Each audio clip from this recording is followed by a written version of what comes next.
Palmolive Soap, your beauty hope, and Luster Cream Shampoo for soft, glamorous dream girl hair bring you Our Miss Brooks, starring Eve Arden.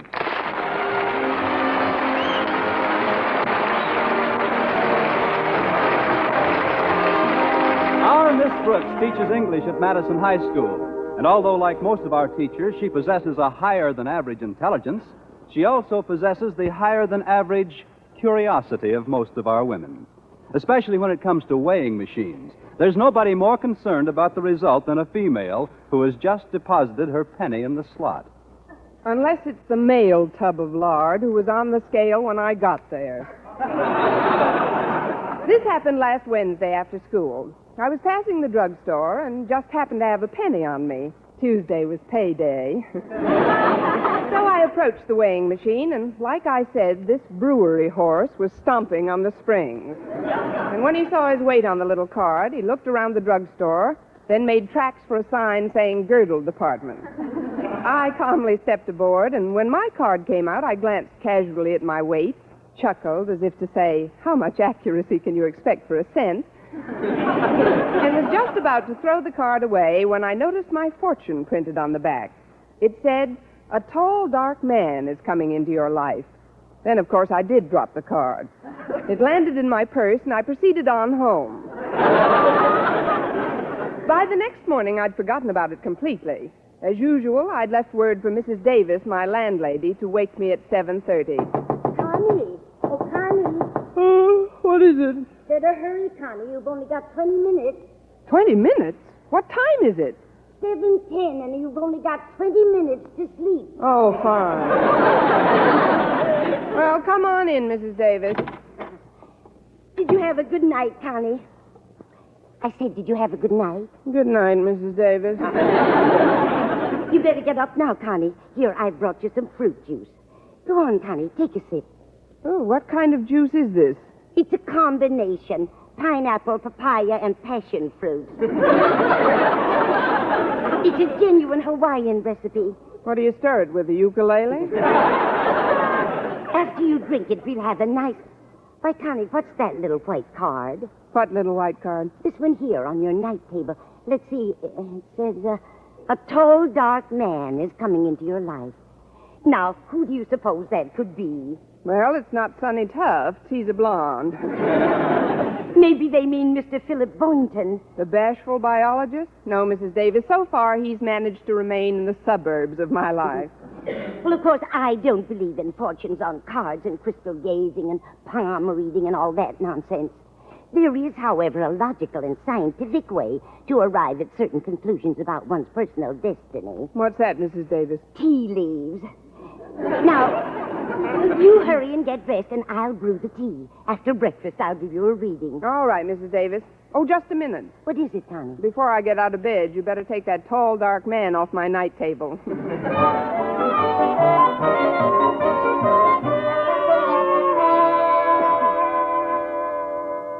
Finished with your tea, Connie? Yes, Mrs. Davis. Let's see now. Where are the leaves? Well, most of them are in my teeth.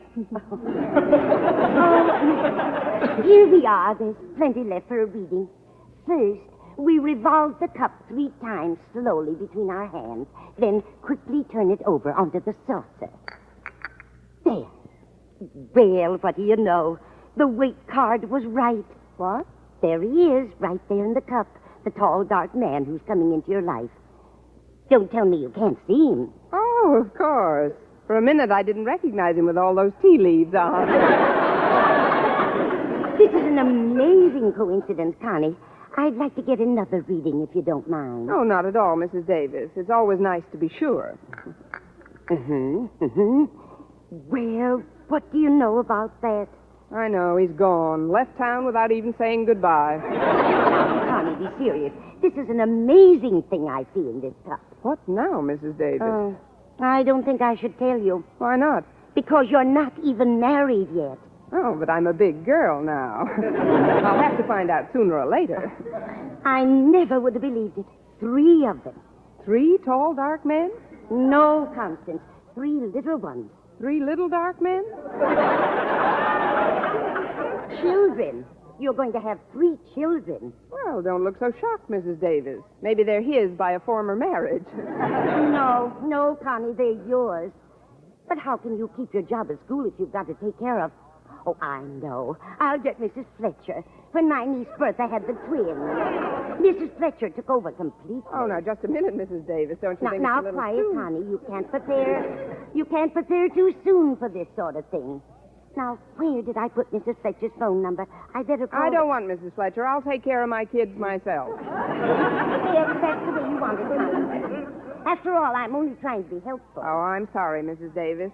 This tea leaf business is pretty fascinating. But I better get ready. Walter Denton's giving me a lift to school again. Oh, is your car in the repair shop, Connie? Yes, it is. What's wrong with it this time? Well, I can't be sure, but I think that Joe, the mechanic, and my car are that way about each other. Every time I try to separate them, the car blows a gasket. Oh, there's Walter now. I'll be right with you, Walter. Oh, before you go, Connie, please do me one favor. Certainly. What is it? Promise me you'll be very careful today. Careful? Oh, you mean about my fortune. Mrs. Davis, I give you my word of honor. I'll let you know in plenty of time to call Mrs. Fletcher.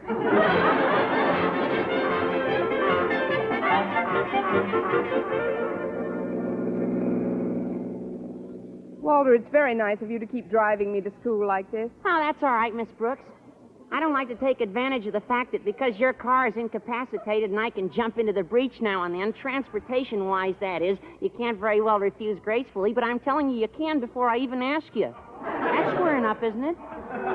Square as things since Clyde McCoy. But being an English teacher, I practically understand you, Walter. Just what kind of advice do you need this morning? Oh, it's a girl. What's a girl? Harriet Conklin.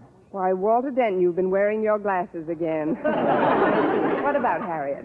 Well, I'm afraid it's a pretty long story. That's all right. I have a pretty long ear. Well, as you know, Miss Brooks, Harriet Conklin is the daughter of Mr. Conklin, Granted. who in turn is married to Harriet's mother, Mrs. Conklin. It all started the night before last. See, I told you it was a long story. Only the way you tell it. Go ahead.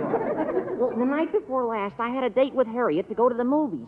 When I got to her house to pick her up, she acted like I had bubonic plague or something. Did you? I mean, what did she do? Well, she said that she couldn't be bothered with me anymore because a tall, dark man was coming into her life. Her too? Must be an epidemic. Where did she find out about this tall, dark man? Well, that's where her mother comes in. Maybe there's a shorter way to listen to this story. Her mother and Harriet had taken out the Ouija board that afternoon. That's when they found out about this tall guy. Well, after all, Walter, you can't compete with a non-existent rival. That's just the trouble. He's not non-existent. He's not? No, he materialized yesterday. Oh, now, Walter, please. No, it's true, Miss Brooks. Harriet told me all about him when I called yesterday evening, although I wasn't going to after the way she treated me the evening before. But when I did, she told me that this tall, dark French teacher had checked in at their house to give her father his papers before he began teaching French at school today. I know you're telling me something because I can see your lips moving. What is it, Walter? Well, don't you understand, Miss Brooks? It's called an exchange deal. This teacher came over from Paris, France. What did we send them? 2 outfielders and a shortstop? Oh, I don't know about that, but I do know that Harriet sounded like this French teacher was a combination of Maurice Chevrolet and... I know. Maurice Chevrolet and Charles Buick. I was going to say Charles Boyer. That's what I was afraid you were going to say. This teacher must be quite an interesting personality. What's his name? Let's see now. Well, there's an article about him in the school paper. Oh, I know. It's Manette. Jacques Manette. Jacques Manette? Oh, you mean Jacques Monet. Say, that is a romantic-sounding name, all right. I'll bet he's a very nice person. Oh, it's not him I'm worried about. It's Harriet. Since he showed up, she thinks the Ouija board is infallible. The Ouija board? Oh, that's ridiculous. Harriet's much too sensible to... Why, I'm surprised at her. Next thing you know, she'll be having her tea leaves read. 3 children?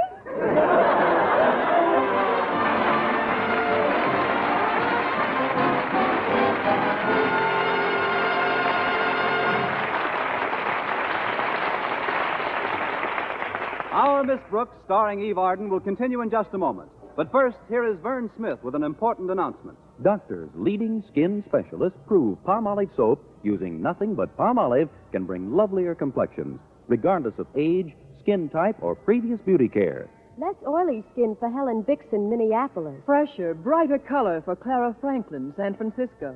Smoother, younger-looking skin for Rochelle Bruchot, New York City. Yes, 36 doctors, leading skin specialists, advise using palm olive for 1,285 women, many with complexion problems. Some had dry skin, some oily, some dull and coarse-looking. And using palm olive alone, nothing else, 2 out of 3 want fresher, brighter skin. Now, here's the plan these doctors advised. Wash your face with palm olive soap. Massaging for 1 minute with palm olive soft lather. This cleansing massage brings your skin palm olive beautifying effect. Rinse. Do this 3 times a day for 14 days. It's that simple. But remember, leading skin specialists prove this plan really works, regardless of age, skin type, or previous beauty care. So try palm olive soap this way, using nothing but palm olive, as these doctors advised, for a lovelier complexion. For loveliness all over, use big, thrifty bath size palm olive in your tub or shower.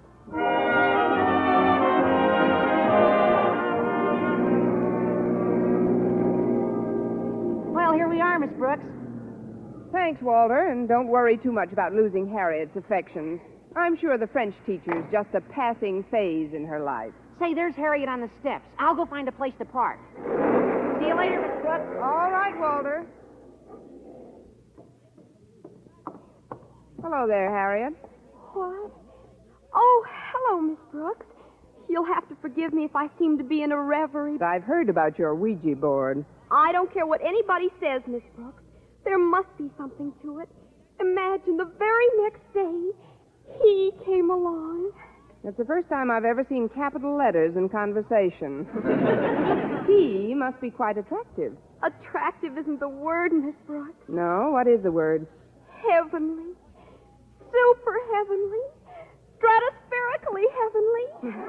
Oh, please, Harriet. I'll come up a little if you'll come down a little. Oh, wait till you see him, Miss Brooks.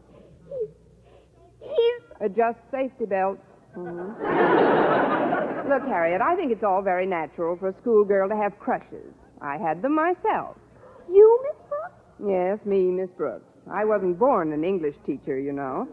I also think it's perfectly normal for a girl your age to think like a schoolgirl in other ways. But I do say this, and I mean it sincerely, Harriet. You don't have to act like a schoolgirl. Pardonnez-moi, but you are the principal's daughter, Harriet, no? Mais oui, Monsieur Monet, mais oui. Oh, this is Miss Brooks. Miss Brooks, je suis enchanté. That is, I've heard so much about you. But it is, how do you say, understatement. You're so youthful, so lovely. Why, you're like a pupil, not a teacher.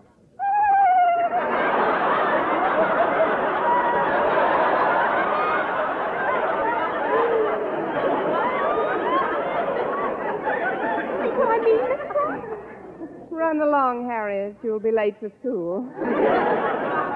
But we're at school. Oh? When did that get here?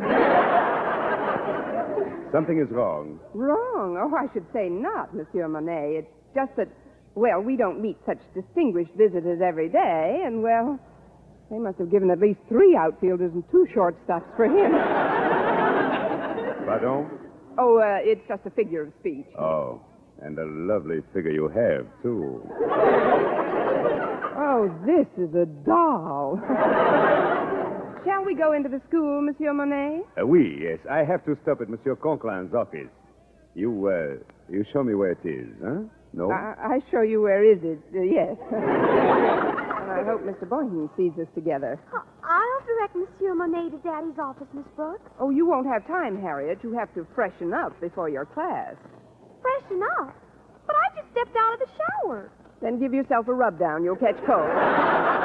This way, monsieur.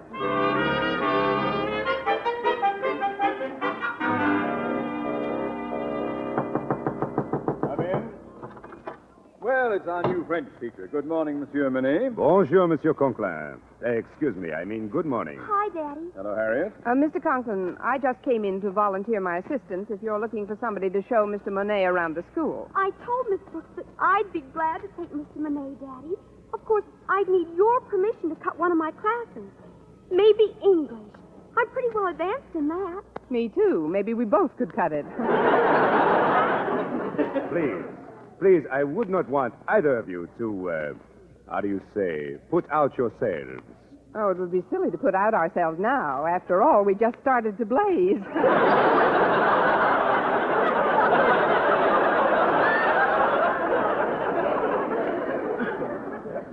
I'm sure I'll be able to show Mr. Monet the rope. But, Daddy, you're too busy. Oh, much too busy, Daddy. I mean,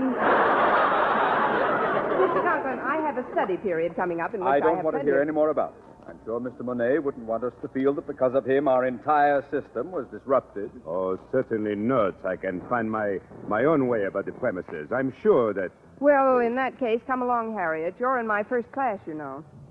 Oh, one moment, Miss Brooks. Would you do me the great honor of perhaps having lunch with me? With pleasure. Oh, but I did have a date with Mr. Boynton. I think I'll keep that date, too. Maybe it'll open his eyes a little. I'll see you in the cafeteria, Mr. Monet. But I thought Mr. Monet was going to have lunch with us. Didn't you tell me you were going to invite him to the house, Daddy? Invite him? Well, I suppose so. Thank you just the same, monsieur, but I would rather not leave the school proper during my first day. An admirable spirit, Monet. If more of our homegrown teachers had it, Madison High School would be a better place in which to learn something. Something like English, for example. Yes. Well, as the little boy in the Fisk ad says, It's time to retire.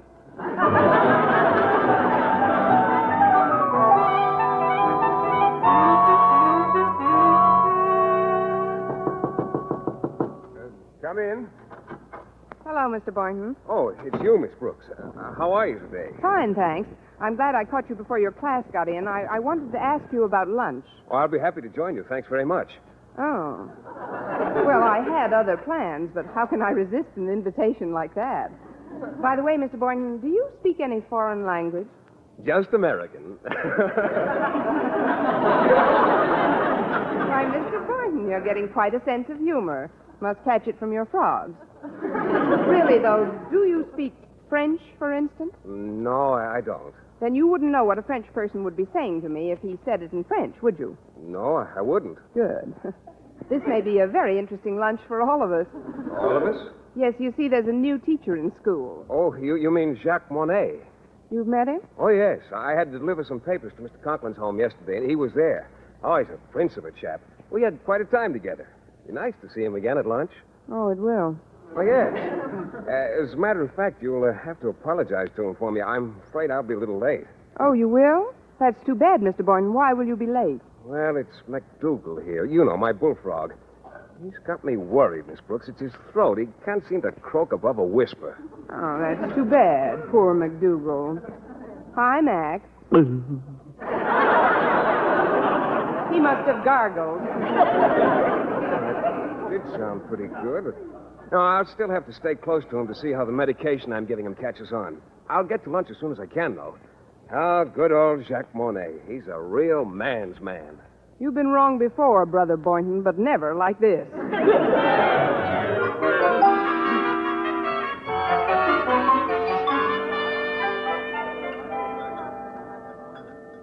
Here's a nice table, Mr. Monet. Let's sit down. Oui. Yes, Miss Brooks. This is certainly a big restaurant.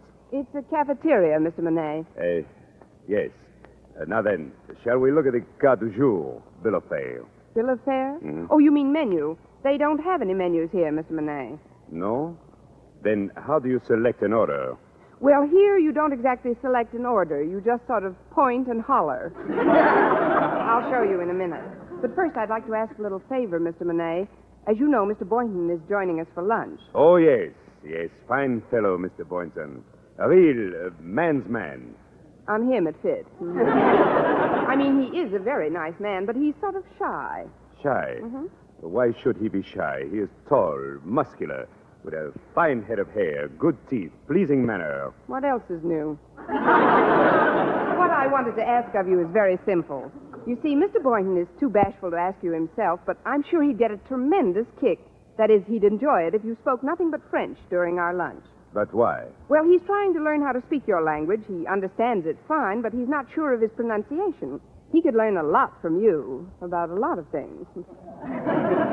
Well, I suppose I could help him. He's coming over now, Mr. Monet.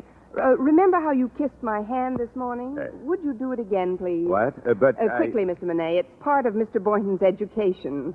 Hurry. Here, my hand. Miss Brooks, I don't like to be, how do you say, gouchy, but you're pushing out one of my feelings.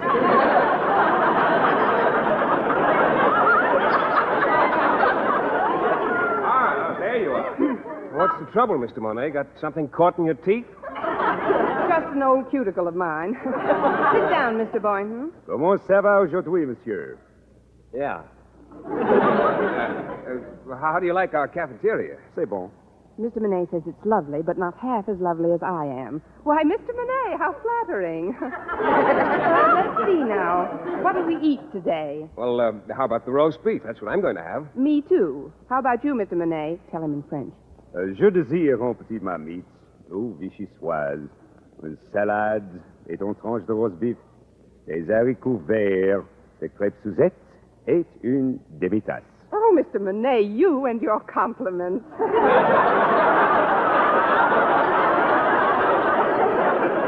now stop that and tell Mr. Boynton what you want to eat. But I do not understand. Mr. Monet, quel voulez-vous manger? Mr. Boynton, you little spy, you can speak French. Oh, no, I can't, Miss Brooks. Not really. Those are just a few words I picked up when I was in the Army. The Army? You were stationed in New Orleans, and you know it. But near the French Quarter. Well, let us not delay any longer. I don't suppose they have what I really want for lunch. But maybe, eh? Do they ever have frog's legs? What? Oh, don't say it, Mr. Monet. Well, why not? Frog's legs are delicious to eat. Let's all have them, eh? Me? Eat frog's legs? What? I'd feel like a cannibal.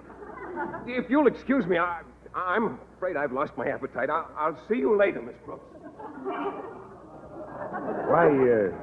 Why would he feel like a cannibal if he ate frog's legs?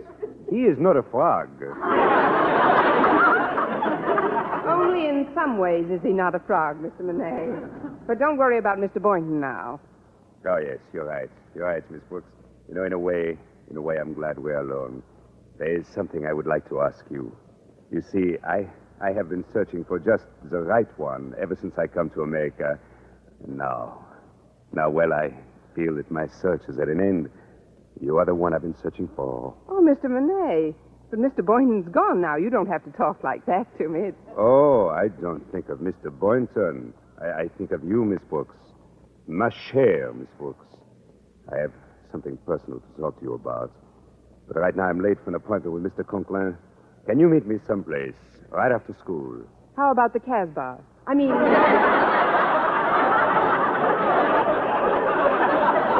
the park. Mr. Fine. Of course, I have several papers to mark, and besides, I have to formulate my plans for tomorrow's class, and there are some other routine affairs I must take care of. Oh, I realize this. How long will it all take? Well, school doesn't let out until 3, and it's a 20-minute walk to the park. Would 3:10 be all right?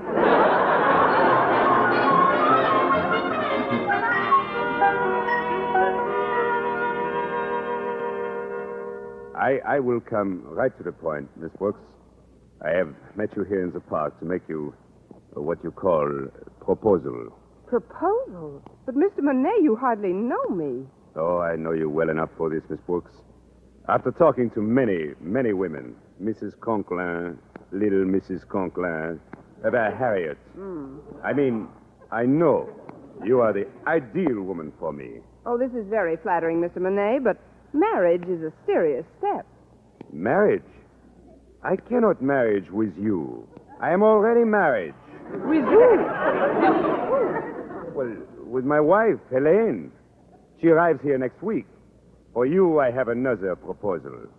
Any other proposal is only good for a sock in the nozzle. No, you do not understand. I want you to accept a position as tutor for my 3 children. 3 children? Oh, Mrs. Davis will love this. Well, they need very badly coaching in English before they can enter school here. And, well, what do you say, Miss Brooks? Will you help us out? Mr. Monet, may I ask you one question? Of course. What is it? Among your children, is there a tall, dark one in the crowd?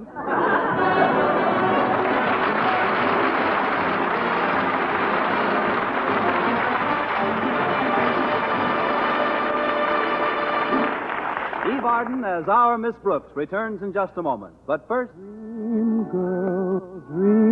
girl, beautiful luster cream girl. Tonight, show him how much lovelier your hair can look after a Luster Cream shampoo. Oatly Luster Cream brings you Kay Daumit's magic formula blend of secret ingredients plus gentle lanolin. Gives loveliness lather even in hardest water. Glamorizes your hair as you wash it. Luster Cream, not a soap, not a liquid, but a dainty cream shampoo. Leaves hair fragrantly clean, free of loose dandruff, glistening with sheen, soft, manageable. Gives new beauty to all hairdos or permanents. 4-ounce jar, $1. Smaller sizes, either tubes or jars. Tonight, try Luster Cream shampoo and be a Dream girl, beautiful luster cream girl. You owe your crowning glory to a luster cream shampoo. And now, once again, here is our Miss Brooks.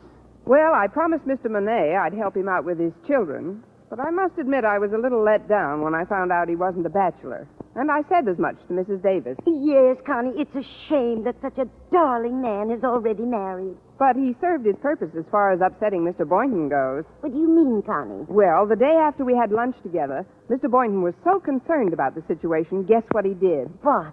He put a brand new lock on his frog's cage.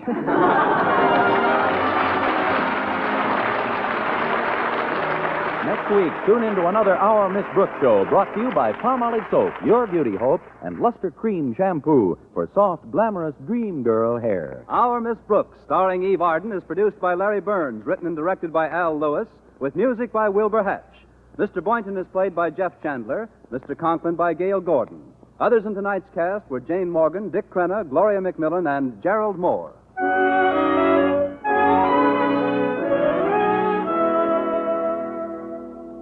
Dentists know what cleans teeth best.